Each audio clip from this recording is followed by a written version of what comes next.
Hey there, and welcome back to In Presence We Trust, a podcast about the art and heart of holding group transformational spaces. I'm Rachel Rickards, founder of the Field Facilitator Training and creator of this podcast. But I created this podcast because I wanted a space for existing, experienced, and also aspiring facilitators to have a resource to be nourished by, to be inspired by, to be educated, and to start to get to know the very, very incredible people and stories of how people became group facilitators. And not only the path and the journey to becoming a group facilitator, but also what the trials and tribulations have been along the way, and to be confronted by the never-ending self-growth journey that it is to fully step into this role. So today I'm joined by yet another special guest from Australia, Mr. Miroslav Bardovic. And I was really excited to talk to him because he's a TEDx speaker, an author, and a mastermind coach for speakers and leaders and group facilitators. And a lot of what he's teaching revolves around embodied speaking. One of the things he mentions in the call that I just love so much is that embodied speaking isn't about forcing your body to be in a certain way when you speak, but it's about being present and allowing that presence and the connection to your body and to your emotion to impact and resonate and create coherence in the field so that your participants become present and they're with you, feeling you. And this is insanely insightful and amazing. And if every speaker got this, it would be a different world. So some of the things that we talk about in this conversation are the difference between being a speaker and a facilitator. I asked Miroslav the question, what are his current fears that he's facing? Well, what started out, I guess, is kind of like a professional reveal, turned quickly very personally vulnerable. And yeah, I'll let you listen in. Oh, it's a great conversation. I ended with so many tingles and heartfelt gooiness. I'm just so excited to have met this beautiful being and to get to introduce you to him as well. And I'd love to hear if you have any guests who you'd love for me to interview on the show next. So if you're ready to begin, join me by taking a deep breath. All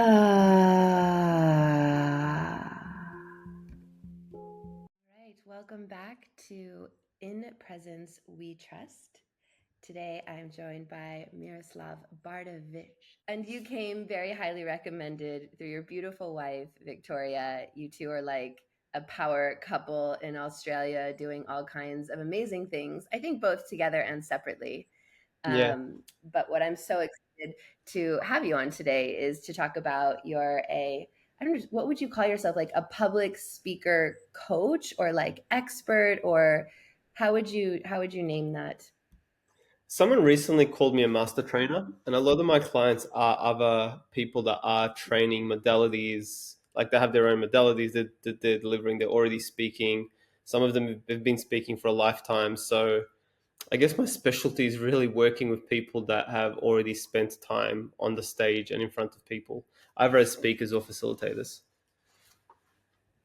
Speakers or facilitators? Yeah. Yeah.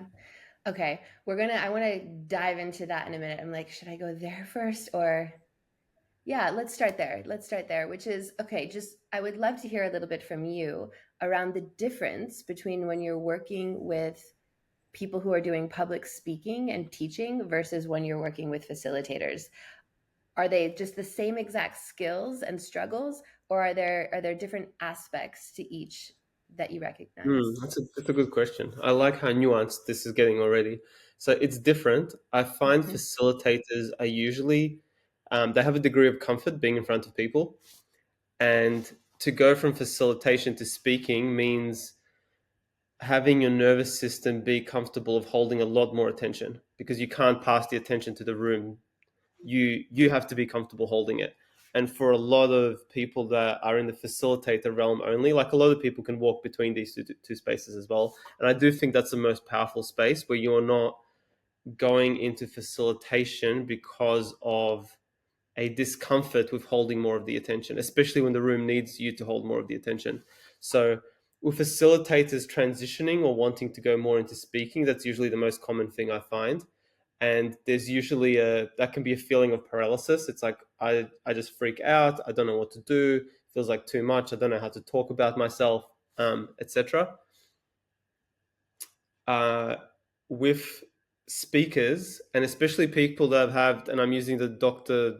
Doolittle, whatever, inverted commas, with people that have had professional speaker training, the problem is they too easily go into posturing, because that industry for a long time was Mm, built on this is the proper way to do it.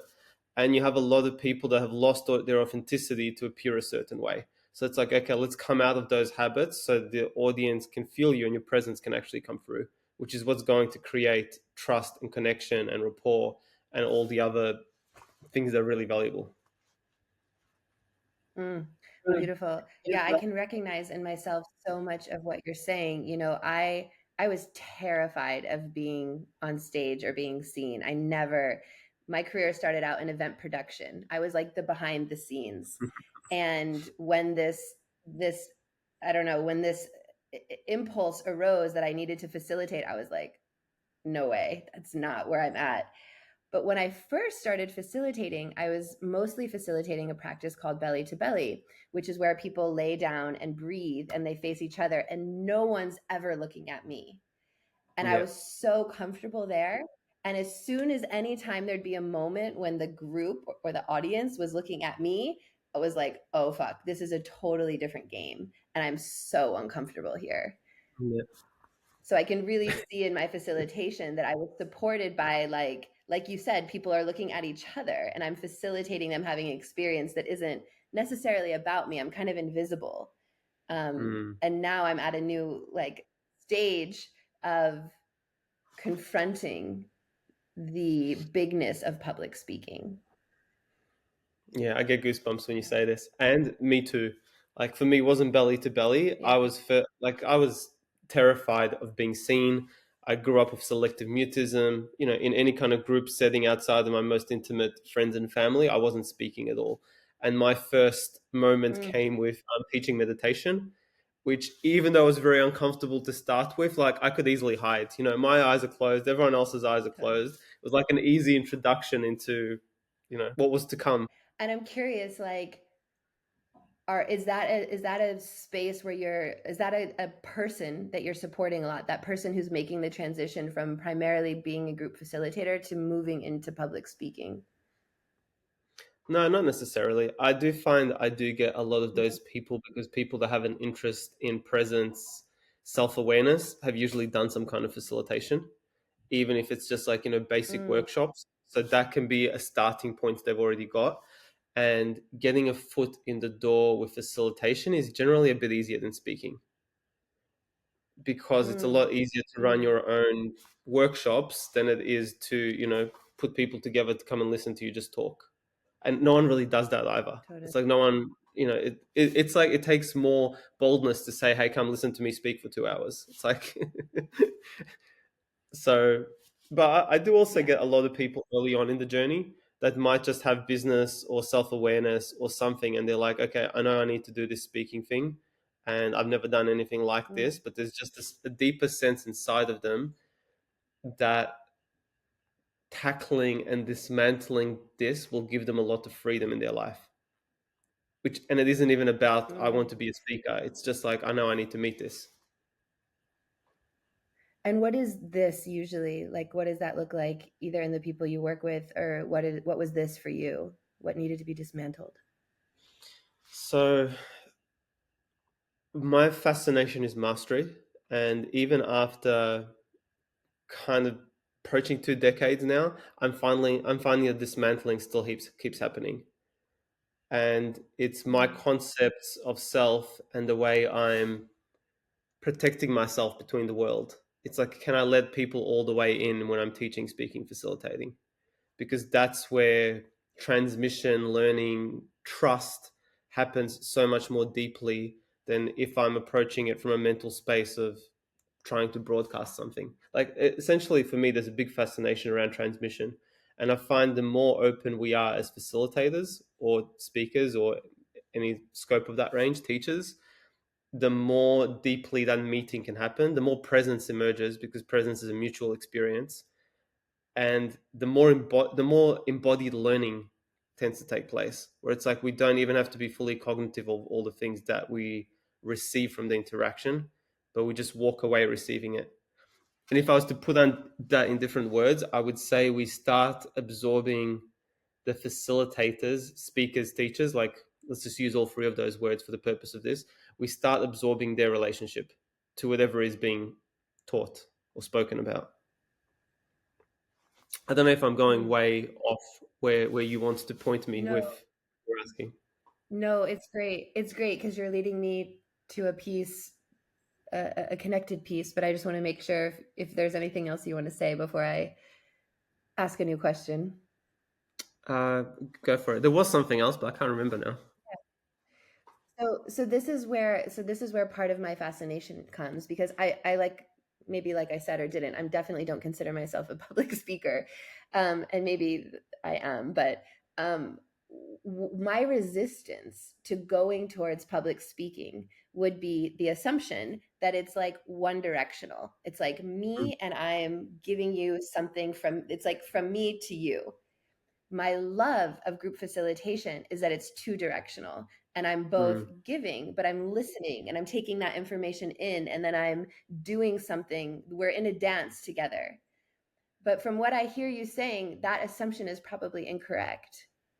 Yeah, I would say the And so I would conversation love to changed. hear, like, Yeah, it changes. So can you share with me, how does the conversation change?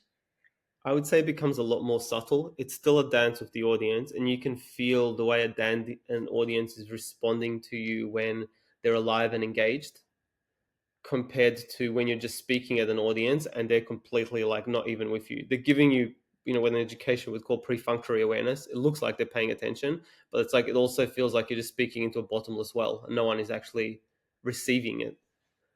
Um, Mm-hmm. the subtlety of it is, I mean, I remember I had one student who learned public speaking with me during COVID.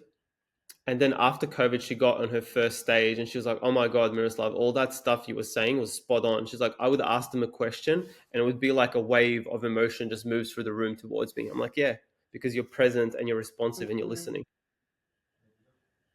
Mm, mm, mm. I'm just going So to add so one as more you're, thing before you take it yeah. over, Rachel. For me, there is two very distinct versions of speaking. One is what I call old school speaking, which is the speaker needs to be polished and they just need to deliver, and it doesn't matter who's there. It's like they could just speak at a wall or speak at an audience. And it's almost like the way I was taught to speak in high school or something. It's like you memorize this and you just go out there and recite it. And for me, like my journey Yeah, into speaking has been a lot more about presence and aliveness. And if I'm yeah, speaking, like, is there a response and is there an aliveness I'm gauging from the room? Because that's what gives the whole thing yeah, life as opposed to a pre memorized talk. yeah. And what are those indicators for you that there's presence and aliveness when you're speaking? I think there's the very obvious ones, people's body language, their facial expressions. Sometimes their level of interest will, and this is further down the track, but their level of interest will start pulling things out of me I've never said before.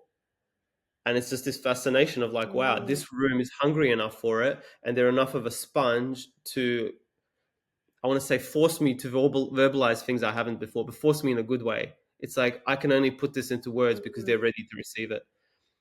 Goosebumps yeah. are another good one. If I'm getting goosebumps when I'm speaking, there's a sense of Mm, like, okay, there's transmission happening here.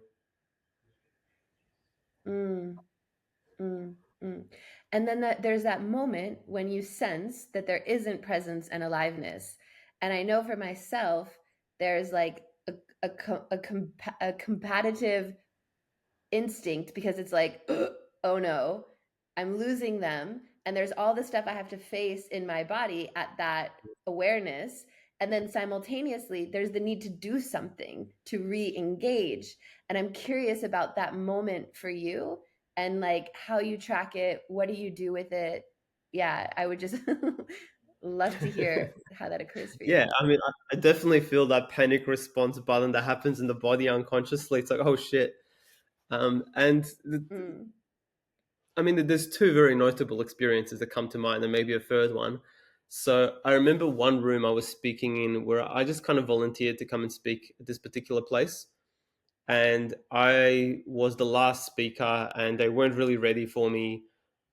And you could just feel the room was exhausted. Like they'd been getting taught very mentally heavy stuff all day, and now they had to spend like their lunchtime with me or something. And I'm like, as I went yeah. to engage them, I was like, this room is dead. And there was a part of me that's like, I could take this personally, but I'm going to choose to be curious instead. And I just kind of paused and I just asked them, I was like, what's going on for you guys? And one of the women put her hand up and she was really intense. She was like, we're so exhausted. And, she was basically saying this is horrible. And I was like, this might be her experience, but I know for certain it's not the whole room's experience. But I was like, let's just check in. I just got the room. I was like, how many of you are feeling similar? And as I asked that question, maybe like I don't know, 5 or 6 other people put their hand up, but it's like I literally felt the weight of that exhaustion just start lifting. I'm like, oh, they've been fucking Mm, hammered, and people have been talking at them all day, and now the fact that we're just that mm, we're acknowledging this, it's already been giving an opportunity to move somewhere else. mm, It wasn't, I can't mm, say it was smooth sailing from there, but I was like, okay, we found a point of connection here. I can't override what's already happening here. I can just meet them with where it is and try find a new pathway for us to go together. And mm. I have another example. I've told this story a bit, but it was a bit of a life Okay. changing story for me. I was speaking in at a multi-speaker event, and I was supposed to get up in the middle of the event, and I was very sick, and I told the organizer, look, if you need me to speak, I will, but it would be a lot better if you could put me on at the very end. She was like, that's fine. I went away. I was in a foreign city. I sat in a park by myself all day, just like um, whatever you do when you're sick, being sick, sore throat, sweating, all that kind of stuff. I had a Yeah. fever. I got back in the room on the last day when it was time for me to speak. The room had about 200 people originally. By the end of the last day, after being salty for 3 days, it was probably down to like 150 or something. And the chairs were like one next to another. So it's like there wasn't much breathing space at all. And I get this big introduction. I go out and I start speaking, and I'm like, most of these people are not listening. And similar kind of thing, you've got a level of exhaustion. They've had 3 days of taking in information. And I'm going to tell stories, and I'm like, a part of me was like, this isn't going to work. My usual strategies aren't going to work here. And while I was talking or whatever, I took a breath and I just went internal for a moment. And I was like, what does this room really need at the moment? What do I need to do that's going to allow aliveness to come back into the space? And I saw a vision instantly, and I was like, fuck no, that's not me. And another part of me, like my heart started pounding, and I was like, no, I have to do this. Like the path I've chosen is the path that I'm standing in now, and I have to act on this, even though it's going to shatter my own ideas of who I think I am. So I was very quiet, shy, introverted, all that kind of stuff. Like being a speaker was never a likely thing for me. Wasn't very bold or outspoken. And in that moment, as I got the vision and as I was taking the breaths, I saw myself standing up on the chair in between these two women. Because all these people had left, there was a bunch of empty chairs in the room. And I took a breath and I kept talking and I stood up on the chair. And the moment I stood up on the chair, all the eyes turned to me. It's like I'm the first fucking speaker in 3 days that's done that. I might be the only speaker they've ever seen do something so stupid. And the woman next to me on the front row was playing with her phone. When I stood up on the chair, she put her phone down and started looking at me. And I was like, now I've got their attention. And I was like, I don't know what the fuck happens from here. Like I didn't pre-plan this. But the next impulse was like keep walking through the audience and keep walking through the empty chairs.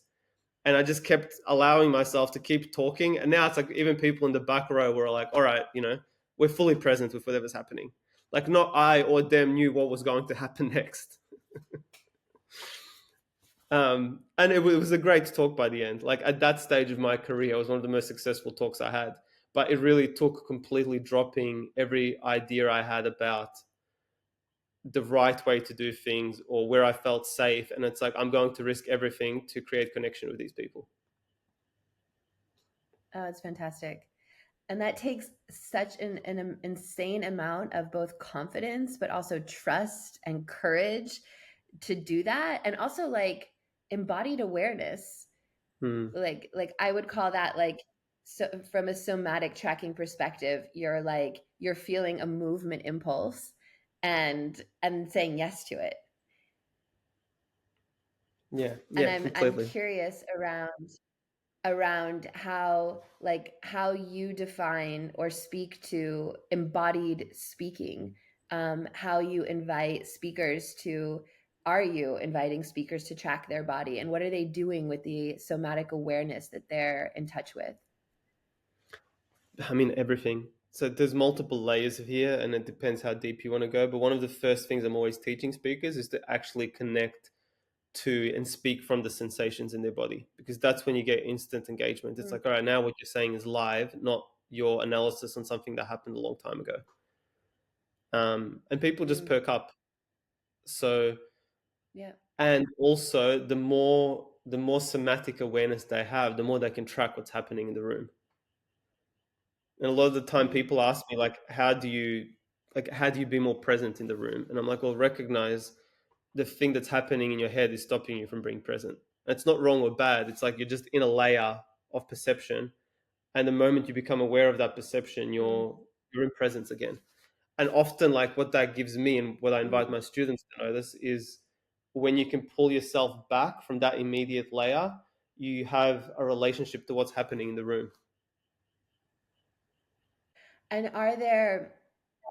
are there ways that you're teaching people, I don't know, tips or tricks of things to do with their body? Is that like a perspective that you have that, oh, if you straighten your spine or pull back your shoulders, then this happens? Like, uh, what are the embodied speaking postures or ways of being on stage that create more presence? Yeah, this is so. There's general rules, but there's also there's going to be unique things for everyone.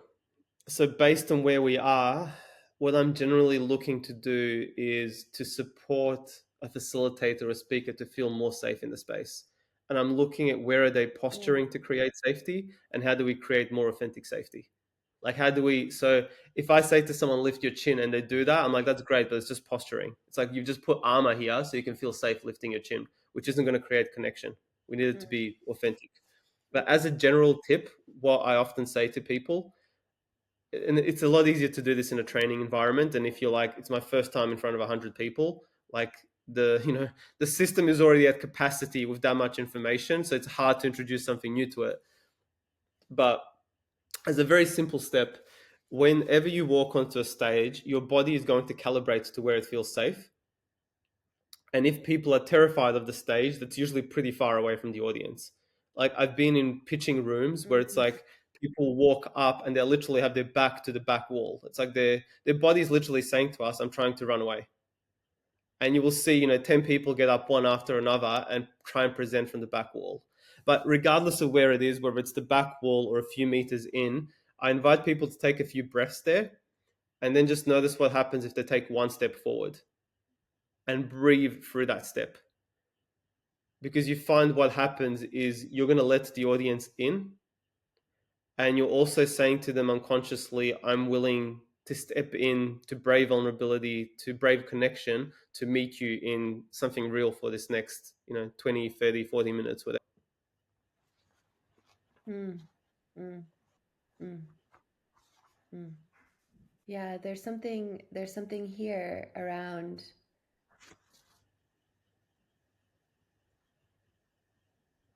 those moments of deepening into awareness, embodied awareness, and letting people in, Hmm.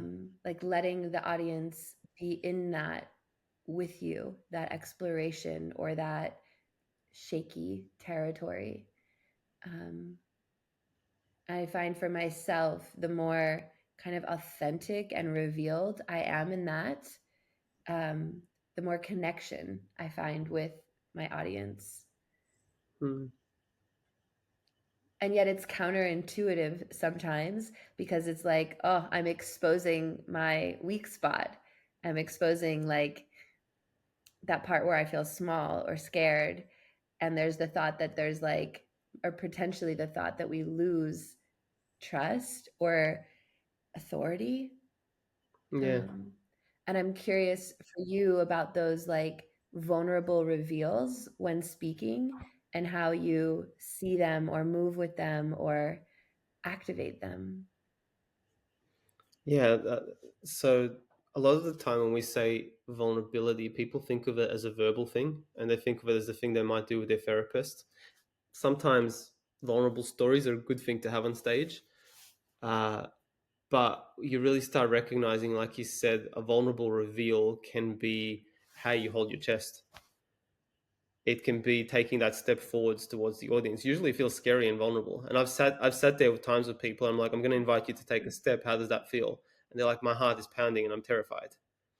I'm like, doesn't seem like a big deal. It's just one step.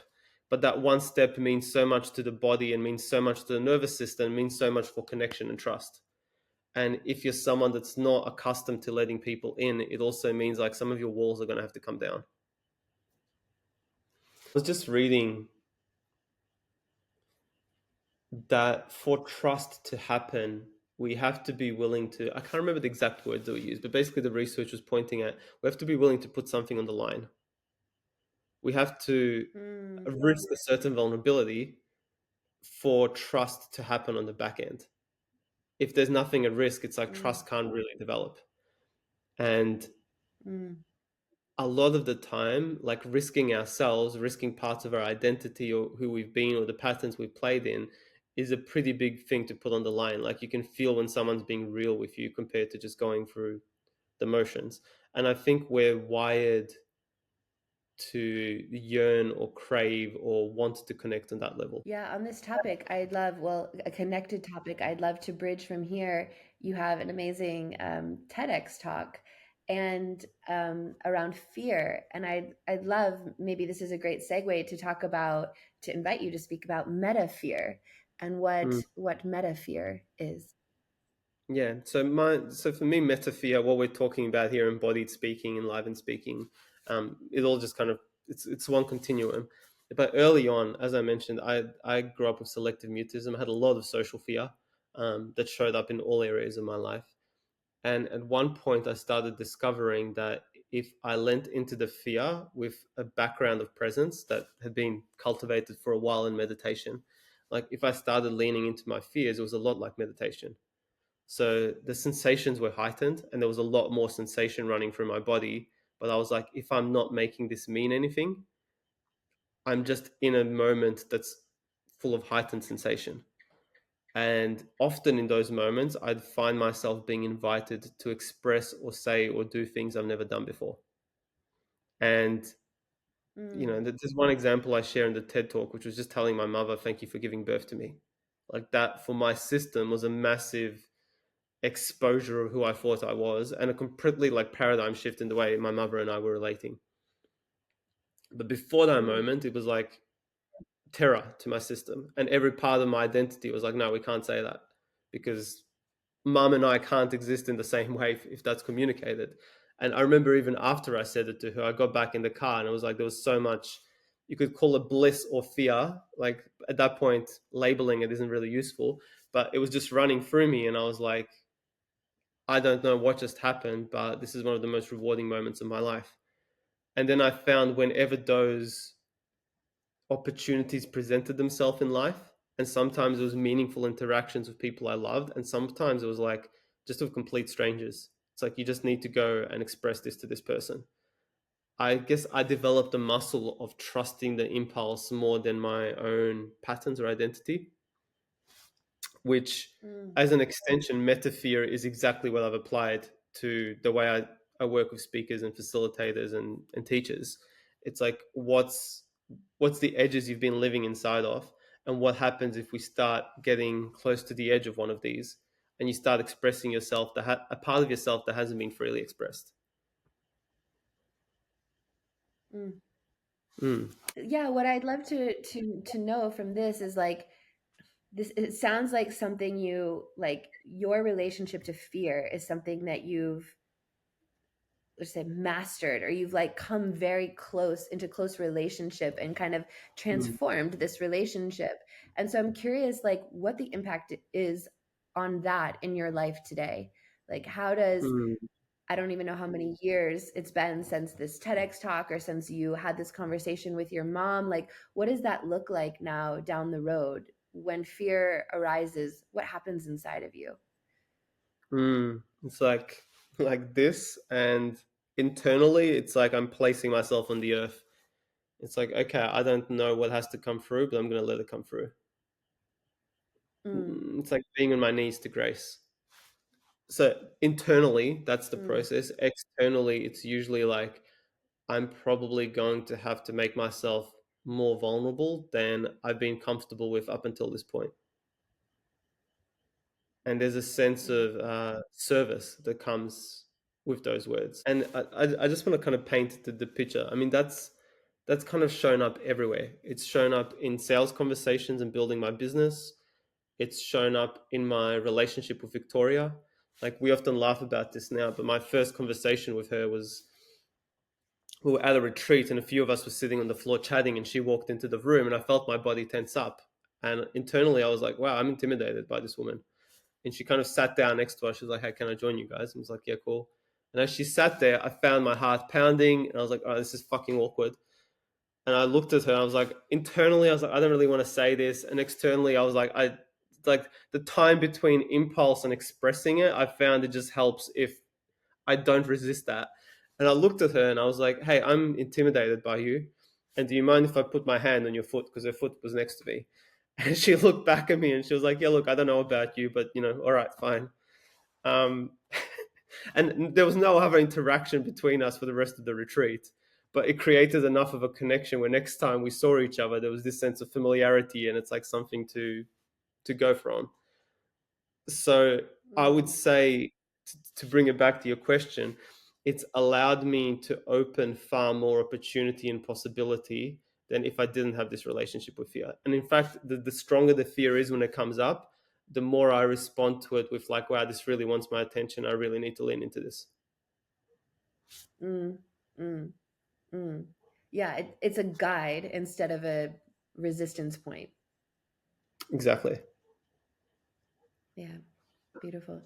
And what would be like, what would be right now, what would be your, what to say, fear guide? Like, what is the thing right now in your life and today where there's like, or the most recent moment where you felt that fear and it's like, okay, this is my next step? It's interesting. I feel a bit of it in moving more towards working with like seven-figure speakers, like speakers, business Mm, owners that are already very heavily established, and looking and refining what they're doing to the next level. I feel I feel a bit of that fear working more in the corporate space and feeling the mm, calling on a deeper level. And it's like from a business perspective, that doesn't make sense. Like if I keep doing what I'm doing, it's going to be more lucrative. But I'm like, oh, I'm feeling the fear of, and it's like I'm not afraid of the thing, but that internal activation in the nervous system, I'm like, that's definitely the direction that it's in. mm, I mean, this one is a bit more, you could say, vulnerable, but I feel it with fatherhood, mm, and I haven't fully accepted even what that means. I'm like, I'm aware that my identity is trying to wrap its head around this, and all I can do is really be of service. It's like who I know myself to be now isn't going to survive becoming a father. So there's this sense of humility, but I'm like, it's also different than any of the other thresholds I've gone through. yeah, I can confirm that. Tell me more. Yeah. Well, it's actually beautiful. I was just having a conversation with Damian Bowler, who just became a father, and we were having exactly this conversation because it's like you can never tell a non-parent what that threshold is going to be. Like I can tell you with words, but it won't make sense. It won't actually land. It's like life takes on a completely new meaning. And the best way I can describe it in like its full intensity is you become a different species. Like you're no longer a human being, you're like a parent.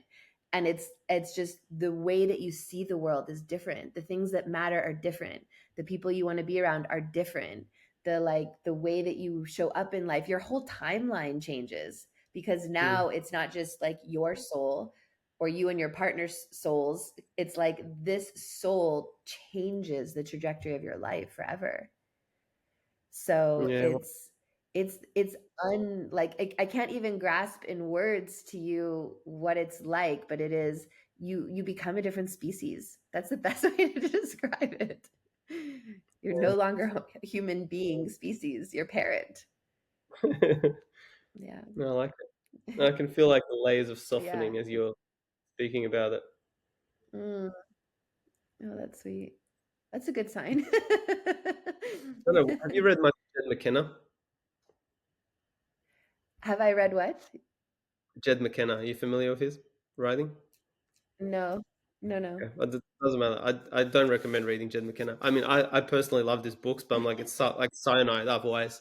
But he just has this way of like, he's trying to explain the awakened states to people. And he's like, if everyone else is human, it's like you become a vampire. He's like, you don't really, you just don't fit and you don't really understand it.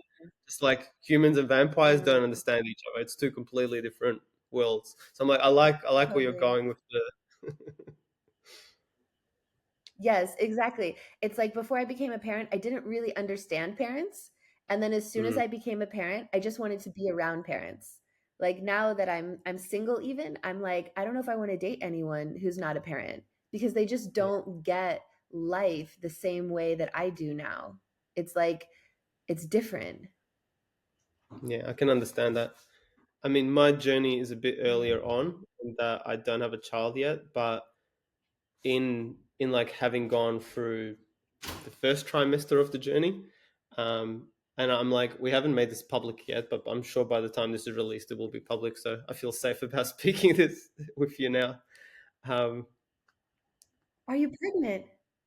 yeah, yeah, yeah, Oh my gosh, you're pregnant. yes. Congratulations. I had no Really, idea. yeah, well, we haven't Congratulations. made it Oh, public wow. yet. But I've already Oh noticed my like the shift goodness. in like, consciousness, definitely the moment of finding out. But even then, just noticing how my thinking and my relationship to the world is changing. Oh, wow. This is crazy. I have goosebumps and I want to cry at the same time. It's really weird. Uh, I'm happy that you told me, and I'm also happy that you told me after because I might have said very different things had I known that. That's really interesting. Mm. Wow. Congratulations. Wow, it's a different whole meaning now because you're actually a father already. Yeah, well, in some ways, yes. Like I feel for a Yeah. man, it's quite different. Like until there's an actual baby, I'm not experiencing changes in my body. Like yes, I'm there for my wife, and there's a beautiful meeting in the process. But I'm also like quite outside of it. Like when when we have like a meeting with a midwife or something, I'm like, I don't really have much to say. It's like I can listen, I can absorb a lot Mm, through that, but I can also sense if this was happening in my body, it would be a really different experience. So I don't know, I guess yeah. there's a humility in the whole process of it. Yeah. And what isn't happening, like what's happening, but it's not happening in either of your bodies, like I just talked about. My experience was as soon as I conceived my daughter, as soon as she was like in me, my whole life started changing Mm, and it's not just like the practical things. There was also kind of spiritual, relational, home, like everything started realigning for her soul's like welcoming and what her soul is wanting and needing to mm, do here on this planet. So that's even though she's not or the baby is not in you, that's going to directly impact yeah, you and especially Victoria, of course. yeah, yeah, completely. Wow. Wow. I'm so happy for you both. Yeah, what a journey you're getting ready to be on. And the other cool thing that will happen is this little soul will change your work forever as well. I've found a lot of gold in parenting and the kind of Jedi master level training it is for being a facilitator and a human who works with humans. It's like it all changes then. Mm. Yeah, I can't even imagine that. And honestly, I'm not even trying to think about it. I'm like, I'm just gonna have to meet Yeah. life moment by moment as it emerges. Wow, I don't even know how to go back to talking about public speaking again after this.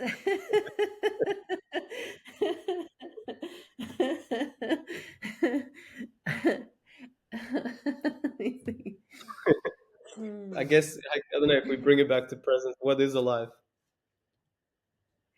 Yeah, I have one alive thing in me, and for some reason it occurs to ask you. I haven't asked anybody else this yet.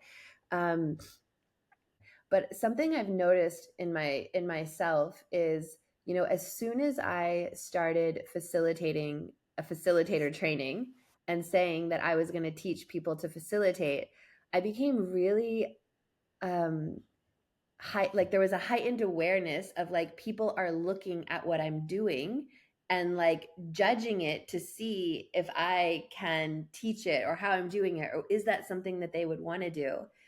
And so when Mm. I was being here with you and what you're doing as public speaking, I got curious of like, do you have something similar because you teach public speaking, that like when you public speak, there's a little bit of an extra pressure of people, I don't know, seeing you and feeling you, like you have to be really on your game or else no one will want to learn this thing from you. It's a good point. I have felt it, especially whenever I do a significant career upgrade. It's like, okay, we're doing this Mm, national tour. It's like people are going to be watching me. Uh, Sometime, I mean, for a long time, I haven't felt it. But if I need to go to a bigger stage, like earlier this year, I spoke in front of the Asia Professional Speakers Association in Singapore. And I definitely felt that stage. It's like, okay, now I'm being watched by professional speakers. And earlier in the year, I did the same event in Australia. And I felt it there as well. It's like there's a different lens that's coming into this room. Um, mm, but I also feel like there's a little story I'm going to share here. My yeah. internal and your internal benchmark of your performance is probably very different than the way it's being received from the outside. So we run a regular event Mm, here, and recently we had the biggest one we have. It's a monthly event, and for this particular one, we had like 120 people. Took a lot more to organize. We had to pull like chairs out of every single space in this venue to pull it together. I was not as grounded or centered or present as I usually am.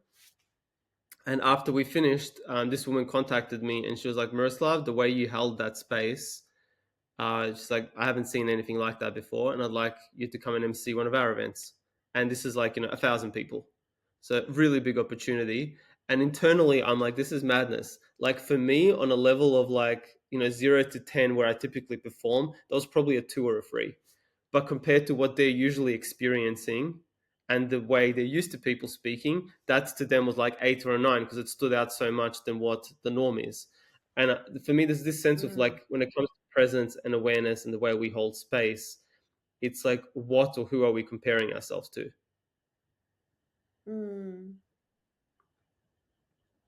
Yeah, I mean, for me, it's like my worst fear of who people think I am. Like the fears or the parts of myself where I feel weak or maybe less experienced or um, you know, I guess there's an aspect of this that also is about other people. It's like the parts of other people that I admire that I feel I'm not up to par with. Like that's the fear that I'm projecting back on myself, that people see, oh, people see I'm not as good as her, or people see I Mm. don't speak as strongly as him, and that I'm kind of less than. I think my antidote and what I often invite people into is to recognize like when we're serving our own authenticity, that's where Mm, we can't really be compared. And I mm, find when I'm watching speakers, if they're serving their own authenticity, I'm fulfilled. They might not be Tony Robbins, they yeah. might not be Barack Obama, but I'm not craving for that in that moment. And it's even more Mm. cringeworthy when someone is trying to fit into a concept of what they think good is, as opposed to being themselves. Mm, beautiful. Yeah.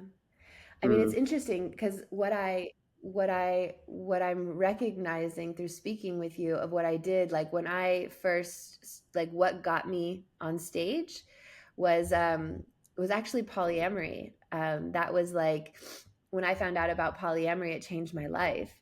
And I was like, oh my God, I want everyone to know that you don't have to be stuck in monogamy, like that you don't have to just choose that choiceless choice, that there's choices and there's other ways. And I felt so passionate, and I had like such a huge flag that made it worth me confronting getting on stage, was like how passionate I felt about this.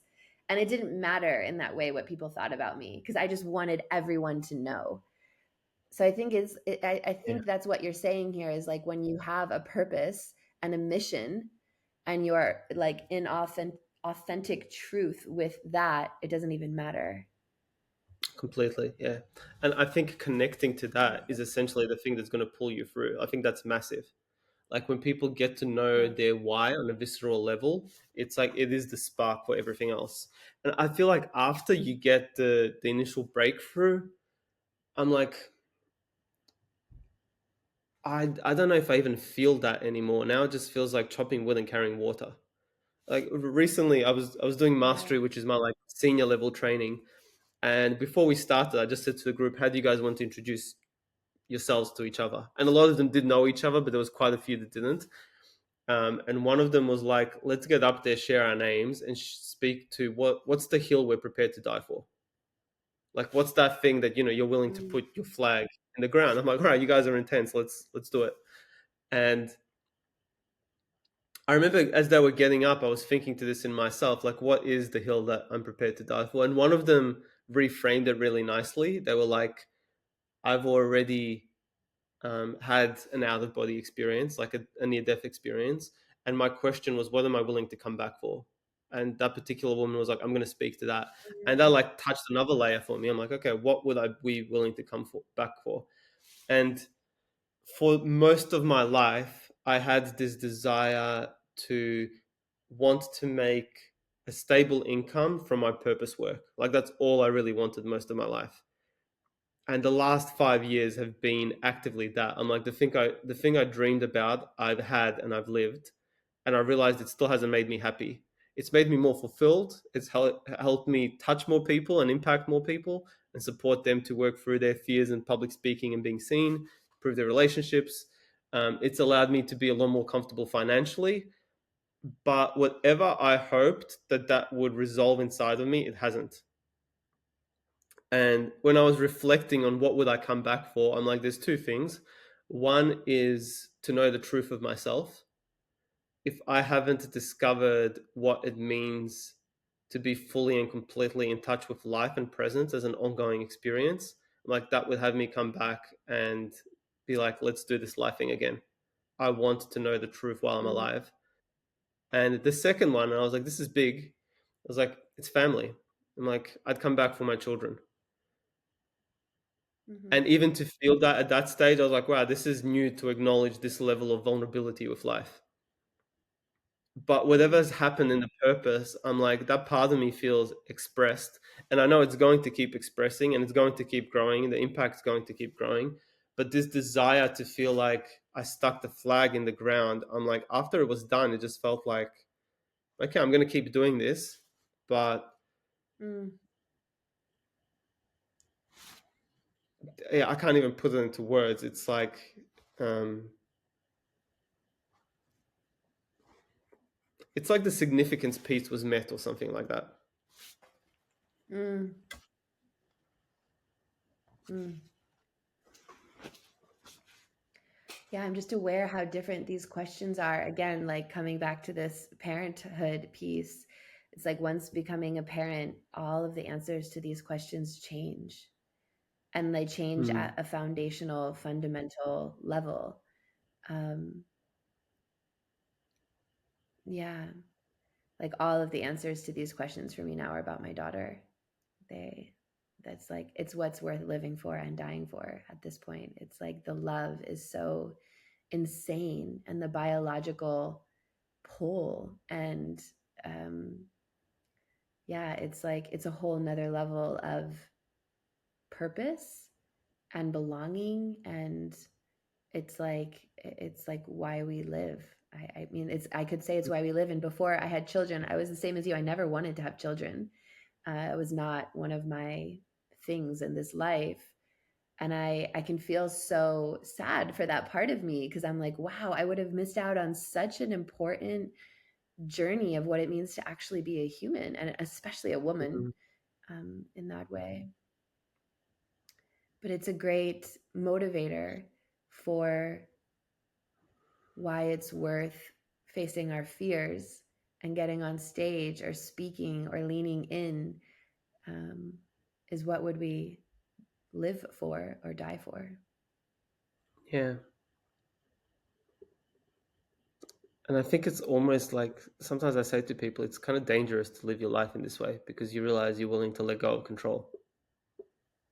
Yeah. Like if you're going to ask life and aliveness how it wants to show up through you, it's like you're coming along on the journey from that point. Like, yeah, you can always opt out, but you probably won't. Yeah. And I think for me, that journey into Yeah. fatherhood was similar. It's like, I can see this is what life is yearning for from me and through me. And I'm terrified of saying yes to that journey. Yeah. But on a deeper level, I'm also trusting it's exactly what I want, because I haven't been able to figure it out with all the other stuff I've done. Yeah. Yeah. No, I can't figure this one out. This is kind of an evil cackle, having a 3.5-year-old now. It's one of my friends lovingly calls parenthood, it's the trip that never ends. It's sometimes it's a good trip, and sometimes it's the bad trip, but it's all the most beautiful, intimate, bonding, insane relationship of your life. Yeah. No, I can feel that. Yeah. There's a real warmth about you when you speak about your daughter. Yeah. Yeah. Yeah. She's a magical little being. Yeah. And it's crazy, because one of the things I was saying the other day is, I thought that like my child would arrive and there would just be like this insane, unconditional, infinite love that I never experienced before. And it doesn't happen like that right away. Actually, the process of that love is the day to day, like every day with her. Like I'm so much more in love with her now than I was when she was born, which I don't know why. It makes sense when I say it out loud now, but in retrospect, I wouldn't have thought that. I would have thought it was all just right there from the beginning. But it's like, it's that process of her becoming. And yeah, it's just, it's wild. It's so wild. Well, it's been so beautiful to talk to you. Thank you so much. I feel, yeah, my like somatic experience right now is quite tingly and light and vibrant, and I feel really inspired. And yeah, I wish we lived in at least the same country so I could come check you out in person. But let me know if you're ever in Europe, for sure. Let me, and we can let everyone know if you're ever coming to Europe. I'm in And Europe every year, so every summer I'm there. And there's been a few people asking me to host my trainings this year as well. So I haven't got specific details, but that will be out soon. Yeah, sounds lovely, Rachel. Really glad we got to yeah, meet deeper in this way. me too. So glad. And send my love to Victoria and her pregnancy, and wishing you guys all the best. Yeah, we'll do. Thank you so much for tuning in again and listening to this next episode of In Presence We Trust, the Facilitation Podcast. If you've been enjoying this podcast and the journey we've taken you on, I can highly recommend checking out my new online 6-month field facilitator training, trauma-informed and certified. For this new special training environment, I've partnered with Catherine Hale, who you might remember from episode 6 of In Presence We Trust. Together, we are relaunching and redefining the field curriculum for trauma-informed space holding. This new pioneering training for embodied leaders and group facilitators will begin in February 2025 and includes a 2-phase certification process. To find out more, head over to my website, www.the-field.com/online. It's going to be an incredible 6-month journey, culminating in the first ever official Field Festival, happening August 15 to 20, 2025, which will include many headlining familiar names and faces who you've already met from this podcast. Special thank you to all the beings who have contributed to the creation of this podcast: Michelle, Vaishnavi, Joby, Lavinia, the Soundfields, Thomas and John. And thank you again for joining as we continue the journey and open up this new communal space and learning environment that is In Presence We Trust. You can subscribe or follow wherever you get your podcasts. And if you're watching on YouTube, please feel free to like and comment below. Or head over to Facebook and join the In Presence We Trust community to continue the conversation there. Until next time, deep breath.